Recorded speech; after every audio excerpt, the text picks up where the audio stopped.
이거 참 야단나네. 이가 참 라라라라. 이가 참 라라라라. 여러분만 음악 좀 주.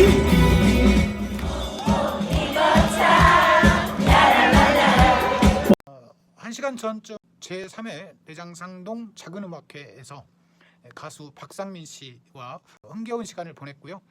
그때 찍어온 영상을 잠깐 보여드렸습니다. 여러분도 흥겨우셨으리라 생각합니다. 오늘 지신시 17번째 시간인데요.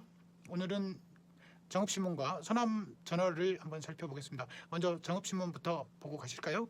지방 소멸이 우려되는 가운데 아파트 신축 규모로만 보면 정읍은 희망이 있는 곳 아니냐라는 기사인데요.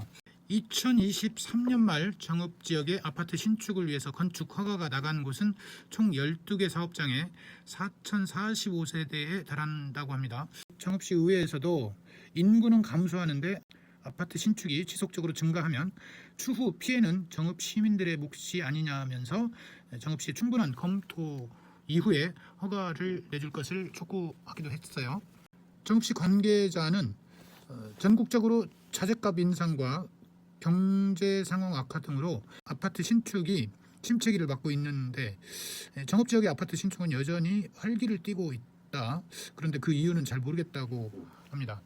이런 상황에서 아파트 신축이 늘고 있다는 것은 그만큼 정읍시가 희망이 있고 살기 좋은 도시라는 것 아니겠느냐. 아파트 신축에 따라서 고창과 부안 등 인근 지역과 농촌 지역 인구 유입 등이 있을 수 있지만 그래도 이해할 수 없는 상황이라면서 향후 파장을 우려하는 목소리들이 있습니다. 내장산 리조트 연결 도로가 공사비 부족으로 터널만 뚫고 마무리되어서 논란이 일어나고 있다고 합니다. 내장산 리조트 골프장 쪽에서 송중마을 쪽으로 지금 공사를 하고 있는데 297억 원의 사업비가 부족한 상황이어서 올해 12월에 공사를 마무리하는데 터널까지만 공사를 하고 중단될 것 같다는 우려입니다. 당초에는 신정 교차로에서 내장 저수지 앞 송죽 교차로까지 공사를 할 계획이었지만 확보된 예산으로는 터널까지 4차로로 확장한 후에 나머지 구간은 현행대로 2차로로 운영할 수밖에 없는 이런 상황이라고 합니다. 그런데 이제 오래전부터 우리 인근 마을 주민들은 도로 확장에 반대를 했었어요. 송죽마을 주민들은 600년을 이어온 마을이 국립공원 지정 등으로 시련을 겪어오면서 당시에 국가생태관광지 마을로 이렇게 지정되고 마을 발전에 활로를 열고 있는 상황에서 마을을 관통하는 4차선 도로가 뚫린다면 주민들의 생사에 영향을 끼칠 것이라고 우려를 했고요. 그래서 주민들은 도로를 현행대로 2차선으로 유지하되 마을을 통과하는 부분은 인도를 설치한다든가 꽃길을 조성한다든가 부득이한 경우에는 3차로로 설치를 검토하되 설계 시에 주민들의 의견을 꼭 반영해달라고 요구를 해왔어요. 그런데 아무튼 이게 이제 공사비 부족으로 터널까지만 뚫고 마무리하는 모양입니다. 상당히 걱정이 됩니다. 지역사 연구에 일평생을 바쳐오신 분이죠. 김재영 박사께서 김재영의 역사 산책이라는 책을 출간하신 모양입니다. 1부에서는 역사 인문학 산책, 2부에서는 지역이 역사의 중심이다로 꾸며져 있다고 하는데요. 특히 2부에서는 그간의 논란이 되었던 정읍사 망구석의 위치를 사료를 통해서 명쾌하게 결론을 지었다고 하는데 한번 살펴보시기 바랍니다. 남해에 가서 다랭이 마을을 둘러보다가 길가에 쓰러진 어르신을 발견하고 구조를 한 우리 정읍시청의 이무진 팀장님의 선행 관련 기사가 났네요.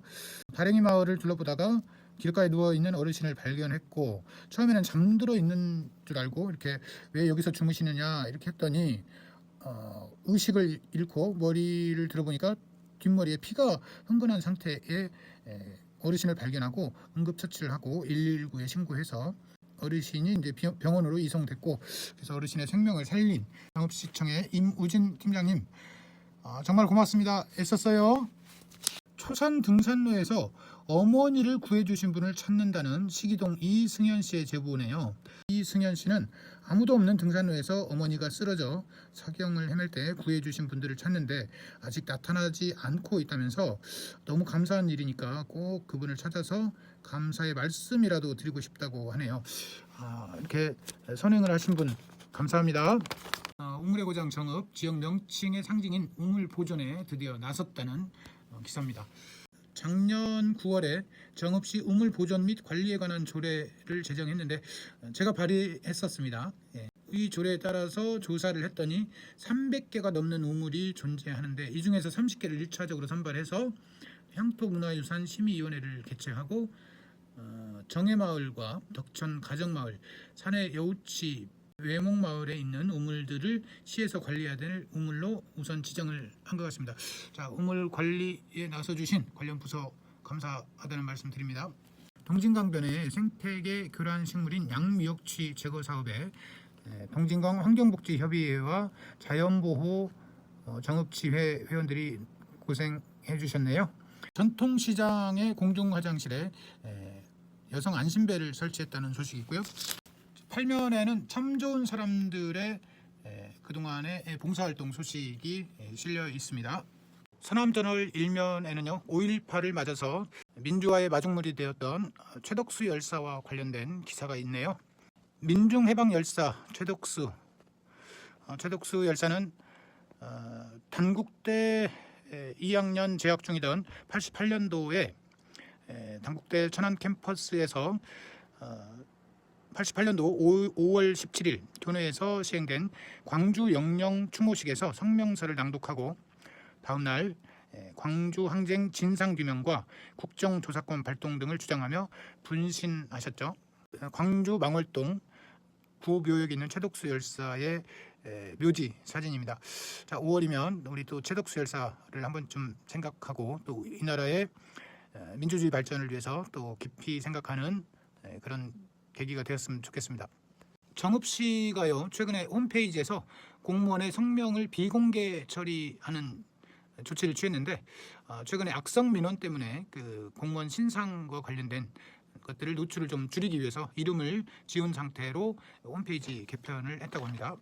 정읍경찰서에서는 검사 결과 운전에 적합하지 않을 경우에는 운전면허증을 반납하게 하기 위한 방법의 일환으로 고령 운전자 인지지각 능력 검사를 했다고 합니다. 북부노인복지관에서 진행을 했네요. 정읍농협에서 2024년 다문화 여성대학을 개강했네요. 총 15명을 대상으로 한국어와 문화 이해, 농업 현장 체험 등을 기본으로 해서 매일 4시간씩 총 20회에 걸쳐서 진행한다고 합니다. 정읍시가 민생 경제 회복을 위해서 소상공인에게 안정지원금 50만 원을 지급하는데 지난 3월 달에 신청을 받아서 지금 3,790개 업체가 선정된 모양입니다. 곧 지역사랑 상품권으로 지급될 것 같습니다. 정읍시에서는 맨 처음에 지역사랑 상품권 발행했을 때 종이로 된 정읍사랑 상품권 이게 이제 유효 기간이 5년이기 때문에 올해 11월 30일이면 종료된다고 합니다. 그때까지 종이로 된 정읍사랑 상품권 사용하지 않으신 분들은 다 소비해 주시기 바랍니다. 정읍시가 전기차 충전 인프라 구축에 박차를 가하고 있군요. 또 정읍시에서는 암 환자 의료비를 지원하는데요. 성인인 경우에 최대 300만 원, 소아의 경우는 최대 3천만 원까지 지급한다고 합니다. 제1회 정읍시 약향꽃축제가 성황리에 마무리됐다는 소식이 있습니다. 정읍시 감곡면 동곡마을에 있는 작약꽃밭의 모습인데 환하게 피어서 정말 장관입니다. 자, 주민들이 직접 기획하고 참여하는 농촌 신활력 플러스의 모델을 제시했다고 하네요. 2천여 명이 참석해서 정말 성황리에 마무리된 것 같습니다. 축하드립니다. 오늘 또 유익하셨는지 모르겠네요. 조금이라도 유익한 정보를 더 많이 전해드리기 위해서 노력하겠습니다. 다음 시간까지 또 안녕히 계십시오.